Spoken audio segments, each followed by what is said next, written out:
Мына бүгін бізге ат тербетіп, ат басын бұрып бізге Адымар Адахан инсанымыз келіп отыр. Бұл бүтін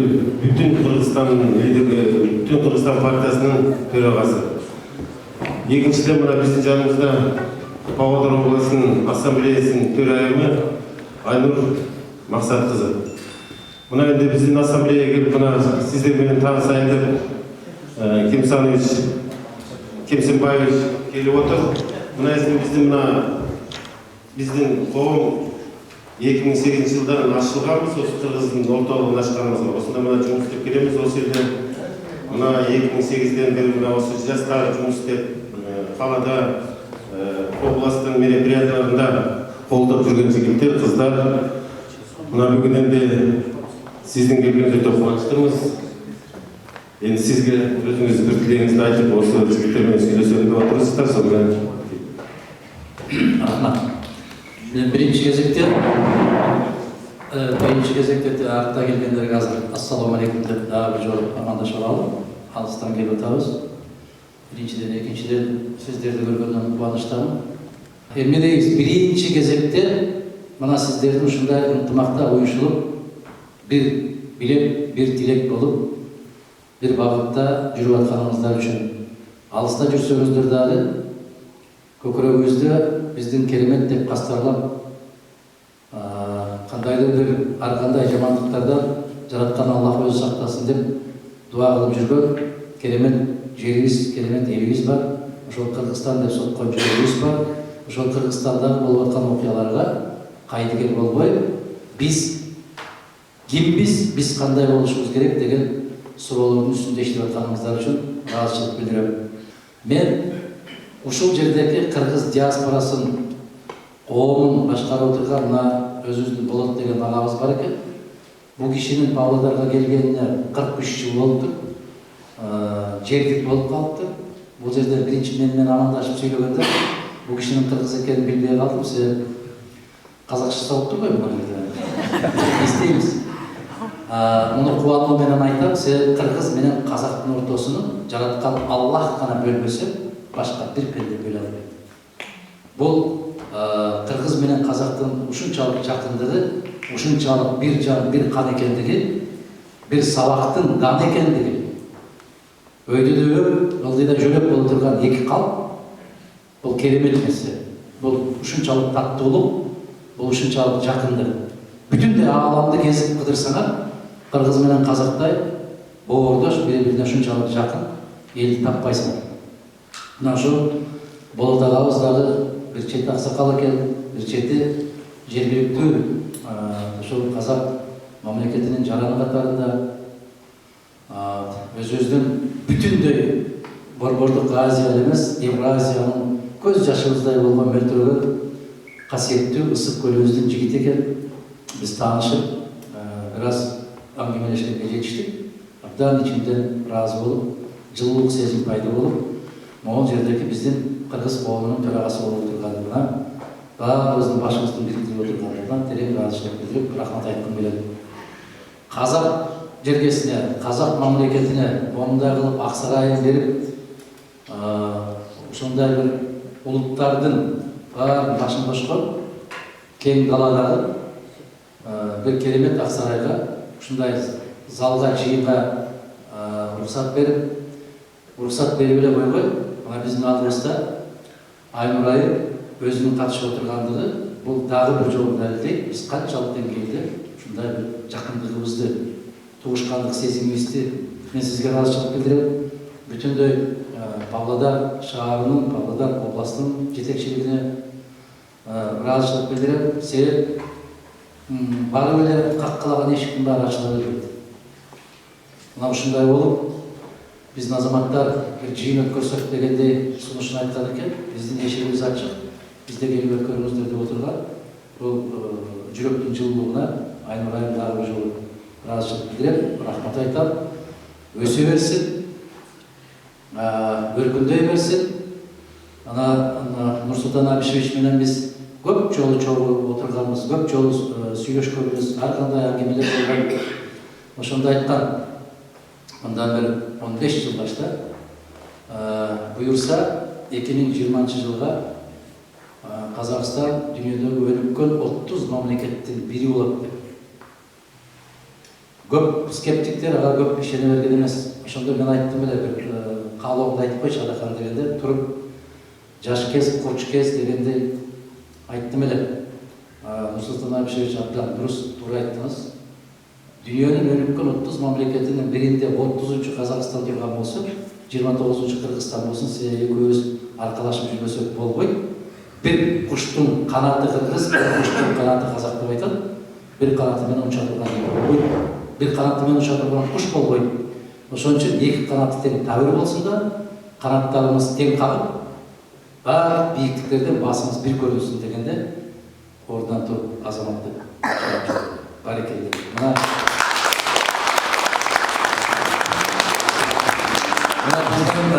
боордоштор ушул алдын ала 2020 жылга жетпей эле өнүккөн 30 мамлекеттин ичине кирди. Алдына койгон максаттарына жетишти. Бирок бир канатыбыз бираз жанагы Рахман агаман айткандай, же канатыбызды кага албай атабызбы, же канатыбызды какканга дем берер азаматтарыбыздын баары сыртка чыгып кеткен кесепетинен болуп атабы? Айтор, биз көп көкөлөй албай атканыбыз бул факт. Бұл тарихи факт, бұл ачуу факт, бұл кыйын маселе, оор маселе. А ошол көкөлөтө турган кимдер болот? Көкөлөтө турган азамат мына жерде турасыздар. Мен Россиядагы, Түркиядагы, Алматыдагы убактылуу жүргөн биздин азаматтар менен тез жолугушуп турат. Ошол жерде айтам, ар дайым бир эле сөзүмдү айтып келем. Бүгүнкү күндө мен сизди укпай калыптырмын дегенге эч кандай мүмкүнчүлүк жок. Сен телефон деген чыккан, баса койсоңуз, азыр Нью-Йоркто эмне болуп атат, Африкада эмне болуп атат, Европада эмне болуп атат, баарын көрүп турасыздар. Сиздер өзүңүздөр көп ой жүгүртөсүздөр. Мен ар дайым айтам, бизди көкөлөтүп көккө учура турган азаматтардын баары, тепсе темир үзө турган азаматтардын баары сыртка кетип калды. Мына ошол нерсе өкүнүчтүү. Идиш бош турбайт экен. Бошогон жерге сөзсүз бирдеме барып толот экен. Бошогон жерге эмне толуп атат бизде Кыргызстанда? Аны ойлогон киши аз. Сиздердин ордуңуздарды кимдер келип толуктап атат? Аны да ойлогон киши аз. Аны ойлогон кишини көкүрөктөндүрүп, бираз четке чыгарып коет экенбиз. Биз абдан сүйлөшөбүз, келгениңизге. Мен сіздің постоянный туруктуу шайлоочуңузмун. Бир болмос болсо дагы барып атайын шайлап жүргөн шайлоочуңузмун. Ошол жерде турган кыргыздардын баардыгы сүйгөн деп ойлойм. Быйылкы шайлоодо мурдагыдан дагы эме болот го деп ойдомун. Ошондой деп ой жүгүртүп атам да. Мурдагы шайлоолорго караганда дагы өтө татаалыраак болобу деп ойлойм. Себеби азыркы чындык бизде дайым эле чындык шайлоо болбойт. Көп жолу себепкер болуп, көп жолу өзүбүз көрүп жүрдүк шайлоонун кандай өтүп аткандыгын. Анан бир жагы бир чети ушул шайлоого биздин өзүбүздүн дагы элдин дагы мындай эмебиз жетишпей атат го деген ойдомун. Патриоттуулугубуз кандай десем ушундай жетишпей атат деп ойлойм. Себеби 1000 сомго, 500 сомго андай элдердин көбүн көрдүм мен. Шайлоо ойногондо бизден 4 шайлоочу экен, 5000 тиет экен. Баары шайланбайт го, шайланбай калат деген сизде шайланбайт деп акча алып, акча шайлагандардын көбүнө себепкер болуп өзүмдү көрүп жүрдүм да. Анан азыркы быйылкы ишенем мен андан бери баары жаманды көрбөйүн, жакшынын кадырын билбейсиң дейм. Азыркы парламенттин кебектесин көрүп, элдин дагы ан сезими ойгонгон болуш керек деп ишенип турам. Быйылкы шайлоодо эл мурдага караганда болбосун көп канчалык эме деңгээлде саппаса керек деген ишеничтемин. Ошол боюнча мен пикирди сурайсызбы?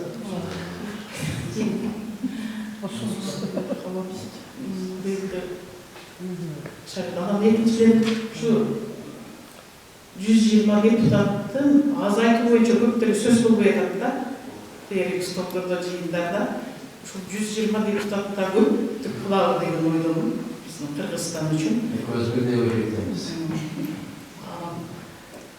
Артыңыз?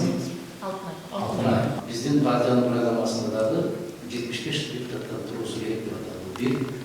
Экинчиси партиялык хизметкерлер такыр кыргызга жабыштырган. Эч качан болбойт. Болбогон өзүңүздөр көрүп атасыздар. Биринчи 3 кишини куурчак кылып көрсөтүп коет экен да.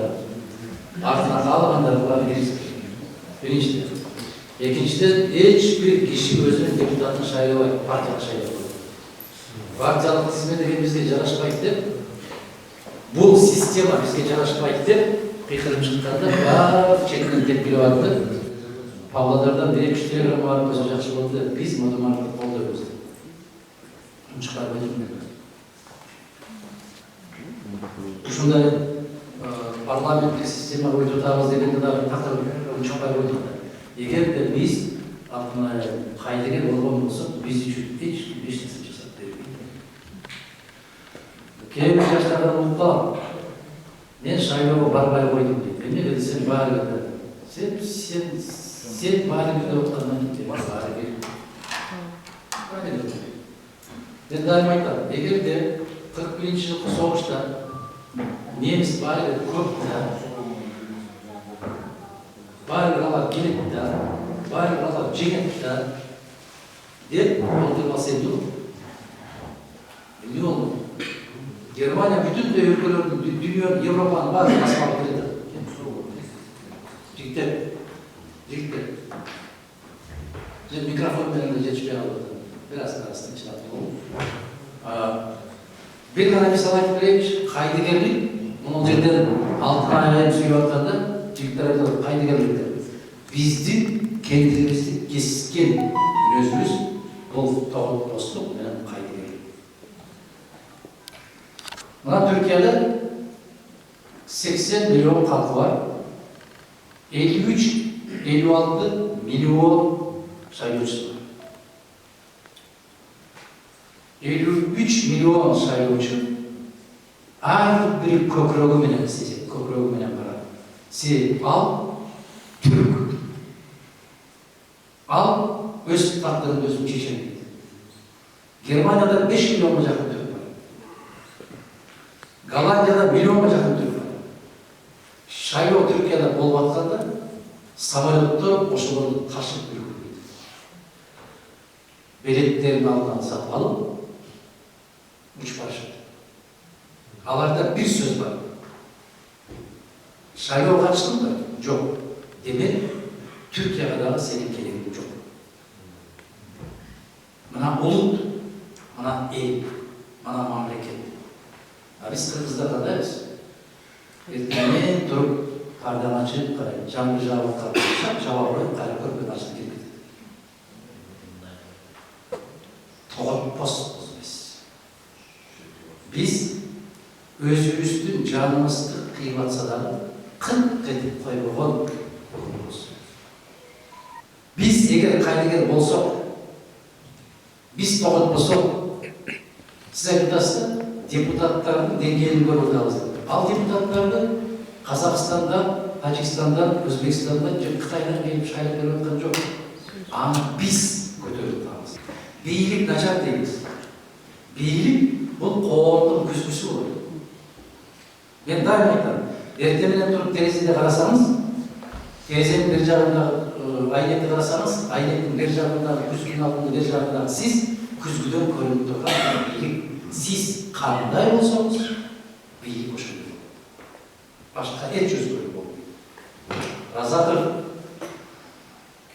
Искак Разатович эмне деп айтты? Коом сен жана мен.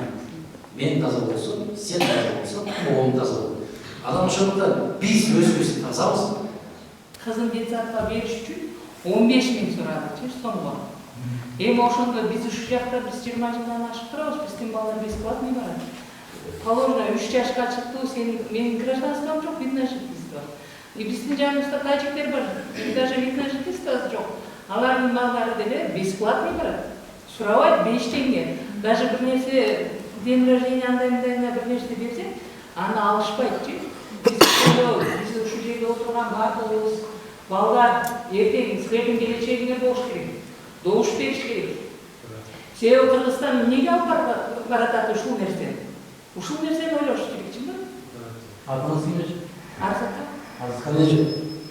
Эгер деди мен чыксам, эки тарап болот дейт. Анан бир жигиттин сөзсүз түрдө мурду же чекеси жарылып калат. Анан ошонун түшкөн каны энесинин көз жашын агызат. Bir enenин bir тамчы көз жашы бүтүндөй ааламдагы бийликтерге турбайт деген ошол иш. Улуу сөз. Өтө бийик сөз. Бул керемет сөз. Мусулмандардын ичинен эң мыктысы ким десе, сабыр кылган деп айтат. Сабырды улуттуу жоксун болсо. Мага азыр айтышат. Эки жолку шайлоодо өтүп, эки жолку шайлоодо ушундай кылганда сиз унчукпай койдуңуз деп. Мен унчукпай койгон жокмун. Ушунун баары элге сабак болсун. Элге сабак болсун. Мен жыйынтыкча, билесиздер, ар бир пендеге рызкын жараткан Аллах. Мындай деп сурайт да, эрте менен бир талда конуп отурган чымчык таңдын шооласы менен кошо ойгон. Кайдан тамак жейт? Кечинде келип кайда конуп, кайда түнөйт билбейт. Адам неге мынча жулунасын? Эгер рызкыны маңдайына жазып койгон болсо, рызкы бир нерсеге бир нерсе себепчи болуп келе берет. Буйруганы бул. Ошондуктан кандай кыймылдар барасыз дегенде, дали болсо эгерде эли бойгонгон болсо, элинин каалоосу ошол болгон болсо, ошондой болсун. Биз айтабыз да, жаратканга тобокел кылып жашоо керек. Жаратканга тобокел кылуу керек, бирок өзүм аябай катуу аракет кылышым керек. Тобокел деле жата бербейсиң. Анан эки чекеси бар экен. Пайгамбарыбыздын кезинде бирөө келип төбөсүнөн түшүп мечитке кирип баратса, Расулаллах айтып турду, Пайгамбар саллаллаху алейхи ва саллям. Төбөмдү байлап койдум. Десе баягы мамадан айтып тур. Аллахка аманат тур. Десе Пайгамбар айтып тур. Аллах сенин төбөңө кароочу эмес. Бул деген сөздүн мааниси эмне жатат? Аракет өзүндө. Аракет өзүндө. Эгерде биз мен колумдан келген аракетти жасайм. Жасап атам, жасайм. Азыр партиялардын жетекчилери мондай болот деп мен өткөндө айттым. Баягы лотос деген бир гүл болот, билесиздерби? Лотос деген гүл. Бул бир жылда бир чыгат. Судан чыгат дагы жайлы, мындай болуп сулуу болуп турат бир аз күн. Анан кайра жабылып кирип кетет. Биздин партиянын жетекчилери ошондой. Шайлоо башталганда чыгышат, жаркырак, жаркырагынан көрүнүшөт. Шайлоо бүткөндөн кийин кайра жабылып кирип кетет. Биз Аллахка чесиз шүгүрлөр болсун. Кылымга айткан тобунун арчасы сыяктыбыз. Жайында дагы көкпүз, кышында дагы көкпүз. Кааласа да каалабаса да көрүп турабыз. 15-жылы шайлоо бүттү. Кечинде саат 8-де айттым. Бул күрөш бүттү, кийинки күрөш башталды. Шайлоо бул бир айлык кампания эмес. Шайлоо бул өмүрлүк кампания. Шайлоо бул төлүктүү күрөш. Бизде тилекке каршы ушундай көндүрүп койду. Шайлоо башталып атса улак. Билесиздер, ошол партиянын жетекчилери мага эмне деп айтышат? Адакат Исабаев дейт, сиз кызыксыз дейт. Бара бересиз дейт, эл менен сүйлөшө бересиз, ошо элиңизди түшүнөбүз сиз дейт. Сиз дагы эле ошондо ойлоп атасызбы, чындык жеңет деп дейт. Мага айтат. Андан көрө дейт, жата бербейсиз дейт, кыйналбастан. 3 күн эле иштеш керек кыргыздар. 10'unda şayloo bolsa 7'sinden başlap иштеп коюш керек. 3 күн дейт. Мынау деген мен улутумдун намысына өтө катуу тиет турган маселе. Сатып алабыз дейт. Чындыгында мындай карасак, караңыздарчы. Өзүбүздүн элге эки нерсе керек болуп калды. Улак керек, анан той керек. Бүттү. Караңыздар, улак берсе миңдеген кишилер жүрөт. Жеткени да, улакты көргөнү да, көрбөгөнү да сүйгөнү. Улакка кире албаган аты болбосо деле минип алып бара берет. Эме болуп калды. Эгер караңыздар, улут катарында биздин Бишкекти карасаңыздар, Кудайдын куттуу күнү. Телекомпанияларды карасаңыздар, Кудайдын куттуу күнү жазып атат. Жазирага 10 000 сом берет. Элеманга 20 000 сом берет. Бөйрөгү алмаштырыш керек. Гемодиализ болгондо дегенде ооруп калды, мында ооруп калды. Көмөк көрсөткүлөр. Кагылайын калп. Көмөк көрсөткүлөр деп ыйлаган Кудайдын куттуу күнү. Караңыздар. Ошол 15-тен төбө коюп, 2-ден батыр коюп, 3-4төн машина сайып, улак өткөрүп аткан азаматтар ойлонбойбу экен ушу? Эл уже токтобойбу экен? Жок, бизге улактын кереги жок. Андан көрө Кыргызды сырттан карыздан куткара турган корго таштагыла шушарчады деген эл барбы? Жок. Чаба берет улак. Неге ошол ыйлап аткан эненин көз жашын карап сүртүп, чөнтөгүнө 1000 доллар салып койбойт? Неге? Какшап атат, кайрылып атат. Улут эл калп барсын деп. Ошонун 10 000 сомун мүмкүн ошо бала үчүн табылгыс каражат. Неге садакалар ойлонбойлубу? Сол қалай ескерди уже сиз сыяктуу президентти шайлап алып келди Кыргызстанга. Себеби мен бүт комментарийлерди окуганда почти например 200 комментарий болду. Сизге 10-20 азгана каршы чыгат да. Эми 180 адам сизге за болуп чыгат. Ошондо азыр парламентте койгонда сиз өтпөй калсаңыз, менин оюм сиз өтүшүңүз керек да. Сиз кандай болсо жасайсыз? Кандай дегенде сиз ошол жерге барып атасыз. Бул аябай актуалдуу суроо. Улутта саналуу гана жаралган инсандар бар. Ошолорду бери жакында Болот агабыз келди. Болот Шамшиев. Болот Шамшиев мына кыргыз казакка орток болгон, тең болгон инсан. Соңку кездерде казак киносунда эмгеги чоң, денешчи болуп жүрдү. Эми ошол кишини караңыздар, Жылдызай 47 жаштан баштап кино тактырбай берди. 47 жаштан. 78-ге чыккан кетти. 30 жыл кино тактырбай берди. Не деген салдар? Не деген инсан? Не деген азамат? Мына ошол кишинин 75 жылын өткөрүп атканда Кыргыз маданият министринин ичинен министр да бар көрдүк. Орунбасар да бар.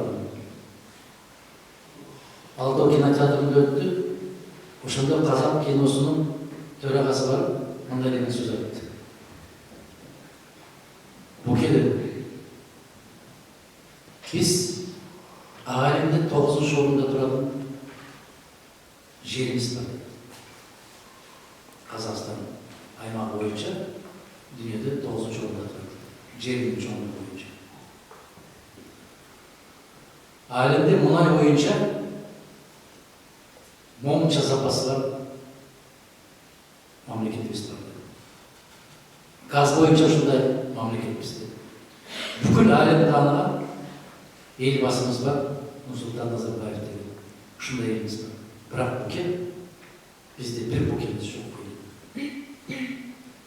Бизге келиңиз, тоюңузду бизде тойлайлы. Не деген сөз? Кандай сөз? Мына ушул казактарда биздин керемет баягы Алып Осмонов окшогон керемет акыны бар. Акыны бар Мухагали Мукатаев деген. Уктуңуздар беле? Мухагали Мукатаев. Фариза Оңгарсынова деген акын аял бар эле. Кайтыш болду. Уктуңуздар беле Фариза Оңгарсынова? Ошо Фариза Оңгарсынованын чыгармачылыгында кечесинде бир жазган ошону калган кытайда. Фариза дейт. Фаризажан, Фариза кыз өмүрдө акындардын баары жалгыз. Күнүдөн айдар өтөп жылдар өтөп шаң баскан архивтерден табылармыз. Не деген сөз? Ушунча элге карабай биздин ушул балдардын шашылып чакырганына карабай келип бизге ушундай акылыңызды айтып отурганыңызга биз өтө ыраазыбыз. Биздин эми болошубузда сиз экинчи адам катары эсептелесиз. Биздин Кыргызстандын коопчулугунун ичинде эң бир саясат күчтүү, алдыга койгон максаттары күчтүү адамдардын бирисиз. Биз сизди 15 жылдын тармагында билебиз. Канча жолу шайлоолоруңуз болобу, канча жолу кайсы жерде курулган платформаларыбыз болобу, биз болсо да болбосо да колдоп келебиз. Биздин билишибизче акыркы маалыматтарга караганда буюрса сиз эмигранттар менен иштеп атасыз, көп жерлерге барып элдин катарына көрүп атасыз. Элде көйгөйлөп, элдин падышасы болуп, шайлоодо ордун билдирген адам бул сизсиз. Бизге сиздей адам керек, биз сиздин платформаңызды жалпылай колдойбуз. Сизге чоң ыраазычылык билдиребиз, ушул жердеги кыргыздардын баарына колдоп, ушул казак элинде туруп атсак дагы бизге ачык көңүлүңүз менен келип, тийгизип, акылыңызды айтып кетип аткандарыңызга биз сизди колдойбуз. Төрөбек мырза суроо берип атат. Президент болуп калсаңыз эмнени өзгөртөт деңиз, кандай программаңыз бар дейт. Менин программамды ошо кноопканы бассаңыздар, мен сыяктуу сүйлөп программасын айткан эч ким жок. Мен бир эле нерсе айтам. Рахман агайдын бир интермедиясы бар. Мен президент болуп калсам деген. А меники кыска эле. Кыргызстанды темирдей тартып, 1000 жолу кыйкырап темирдей тартып. Тартып болмогон жерде эч нерсе өспөйт. Өнбөйт. Кыргызга демократия жарашпайт деп какшап. Болбойт демократия. Окшошпойт демократия. Бир үйдүн бир кожоюну болот. Демократия деген сөз бул. Атамдын айтканында туура, апамдын айтканында туура, келиндики дагы туура деген сөздө андай болбойт. Болбойт. Үйрөндүм жигиттер барбы? Жигиттердин билип аткандарында бир нерсе бар. Үйлөнбөшүлөрчү. 5-6 жыл болуп калган үйлөнгөндөр, 10 жыл болуп калган билет демократия деген. Болбойт сураган. Кыргыздарга демократия жарашпайт. Ошол темирдей тартып болот, биринчиден. Экинчиден, 75-тен ашпаган парламент болот. 75 депутаттын баары элдин элегинен өзгөртүп берет, партиясынын кереги жок. Бизде бир гана партия болот, Кыргыз элинде. Бүт. Бир да партия болот. Үчүнчүсү, бүткүл эл тарабынан шайланган президент өкмөттүн башына кент башы менен жооп берет. Башка мамлекеттерге карап көрүңүз. Президент, өкмөт, андай түшүнүк жок. Президент кент башы менен жооп берет бардыгыбыз. Караңыздар. Мына биздин башка мамлекеттерге карап көрүңүз. Биз убагында Тажикстанга жардам берип атканбыз, ошол жерде согуш болуп атканда. Биз ун жибердик, чай жибердик, май жибердик. Бийликти орноттук. Азыр бизде ички дүң продукциясы канча эсе жок. Душанбенин курулушун көрүңүздөр. ГЭСтердин курулушун көрүңүздөр.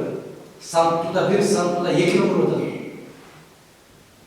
Не деген имараттар курушат? Себеби бийлик бар. Борбордук Азиядагы эң локомотив ордун Казакстан алып келди. Кубанабыз. Казакстандын бүт эле Борбордук Азиябыз Евразиялык чөлкөмдө Казакстан орду. Дүйнөлүк аалымда Казакстан орду. СССРдин мамлекеттеринин ичинен жападан жалгыз Казакстан гана экспорт кылат. Түп-түз жаткан жерден бүтүндөй борбор шаарын Астананы куруп койду. Биз айланайбы. Курулуп, СССРде курулган шаарларды сактай албай, Көп жамырақтан деп кім айтты жаңағы? Отырғандар бір айтты, мен көп жамырақтан. Мен көп жамырақтан қандай шығар? Азыр қандай болып қалды?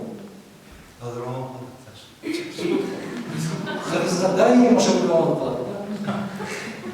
Атамбаевтың кезінде жаман, азыр оңалып қалды.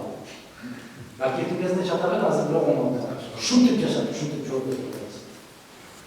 Себебі дипломатпыз. Кеше жаман деп бүгін жатыр. Сондықтан менің пландарым ушундай. Азаматтар өлкөнүн кожоюгу болушу керек. Адахан Кимсанбаевич куш келипсиз дейт, кушубак болсун.